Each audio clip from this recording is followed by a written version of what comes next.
ទៅភាគីម្ខាងទៀតអាចមានសិទ្ធិទាមទារចំនួននោះមកវិញបានដែរទេ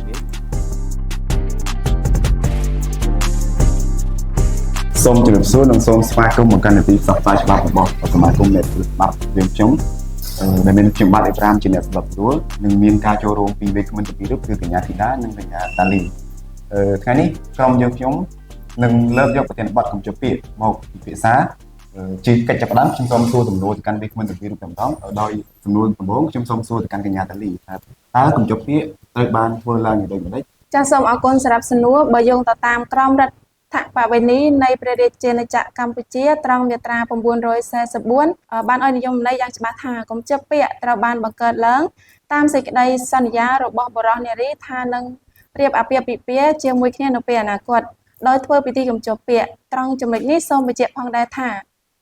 កុំជពាក្យត្រូវបានប្រើប្រាស់នៅក្នុងន័យច្បាប់ដែលយើងនិយាយជាភាសាសាមញ្ញនោះគឺជពាក្យ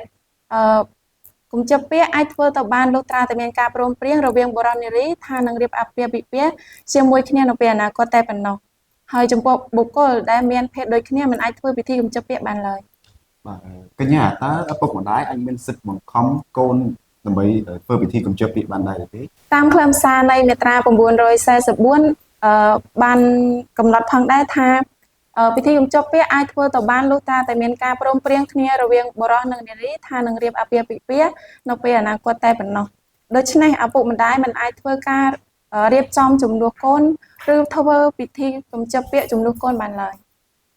បាទសូមអរគុណកញ្ញាខ្ញុំសូមសួរកញ្ញាមួយសំណួរទៀតថាតើពិធីកុំជពាក្យធ្វើឡើងដោយរបៀបណាចាពិធីកុំជពាក្យគឺធ្វើឡើងតាមការព្រមព្រៀងរវាងបុរសនិងនារីថានឹងរៀបអាពាហ៍ពិពាហ៍ជាមួយគ្នានៅពេលអនាគតដោយមានការចូលរួមពីឪពុកខាងស្រីខាងប្រុសហើយមានចៅមហាផងដែរមិនតែប៉ុណ្ណោះពិធីកុំជពាក្យក៏អាចមានចំនួនផ្សេងដែលភាគី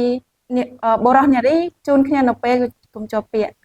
កញ្ញាតើកុំជពាក្យអាចរលាយបានដែរទេចុះបើសិននៅក្នុងករណីកុំជពាក្យត្រូវបានរលាយតើភាគីដែលបានជូនចំនួនទៅភាគីម្ខាងទៀតអាចមានសិទ្ធិទាមទារចំនួននោះមកវិញបានដែរទេ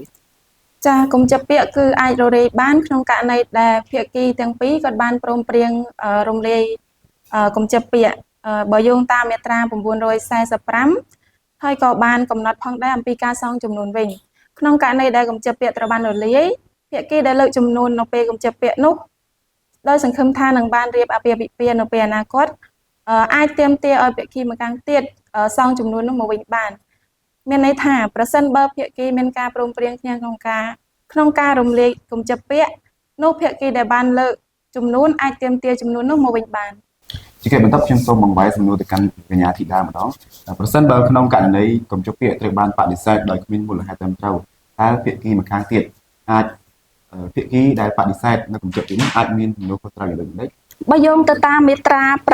946នៃក្រមរដ្ឋបវេណីបានបញ្ញត្តិថាក្នុងករណីដែលភាគីម្ខាងដែលបានបដិសេធកុំជពាក្យដែលភ្ជាប់រវាងភាគីចោលដោយគ្មានមូលហេតុត្រឹមត្រូវនោះភាគីម្ខាងទៀតអាចទាមទារសំណងនៃការខូចខាតដែលកើតឡើងដោយសារការបដិសេធចោលនោះបានមានន័យថាភាគីដែលបានបដិសេធឬរំលាយកុំជពាក្យចោលដោយគ្មានមូលហេតុត្រឹមត្រូវនឹងត្រូវទទួលខុសត្រូវសងនៅចំនួនសំណងជំងឺចិត្តនិងសងការខូចខាតផ្សេងបាទសូមអរគុណកញ្ញាសំណួរបន្ទាប់ខ្ញុំសូមសួរកញ្ញាមួយសំណួរទៀតតើបើសិននៅក្នុងករណីកុំជពាក្យត្រូវបានបដិសេធដោយមិនមានមូលហេតុត្រឹមត្រូវភាគីម្ខាងទៀតអាចដាក់ពាក្យបណ្ដឹងដោយបានដែរឬទេចាអរគុណករណីហ្នឹងបើសិនបើកុំជពាក្យត្រូវបានបដិសេធដោយមូលហេតុមិនត្រឹមត្រូវនោះភាគីម្ខាងទៀតមានសិទ្ធិក្នុងការប្តឹងទាមទារសំណងនឹងការទទួលខុសត្រូវលើការខូចខាតផ្សេងដូចមានចែងនៅក្នុងមាត្រា945និងក្នុងមាត្រា946ប៉ុន្តែករណីដែលប្តឹងទាមទារនេះត្រូវប្តឹងក្នុងអំឡុងពេល1ឆ្នាំគិតចាប់ពីដែលកុំជពាក្យហ្នឹងត្រូវបានរំលាយឬត្រូវបានលុបចោលមានន័យថាភាគីដែលត្រូវប្តឹងទាមទារចំនួនឬសំណងនៃការខូចខាតផ្សេងត្រូវដាក់ពាក្យបណ្ដឹងទាមទារបានក្នុងរយៈពេល1ឆ្នាំគិតចាប់ពីកុំជពាក្យនោះត្រូវបានរលាយជាចុងក្រោយខ្ញុំសូមអរគុណដល់កញ្ញាវេទិកា7ដែលបានចំណាយពេលវេលានិងថ្លៃក្នុងការចូលរួមបកស្រាយនៅប្រធានបទខាងលើបានយ៉ាងបោះក្បាយសូមរងចាំទស្សនាវីដេអូថ្មីជាបន្តទៀតរបស់សមាគមអ្នកធ្វើច្បាប់យើងខ្ញុំសូមបញ្ចេញមតិនៅក្នុងប្រអប់សារខាងក្រោមសូមអរគុណនិងសូមជម្រាបលា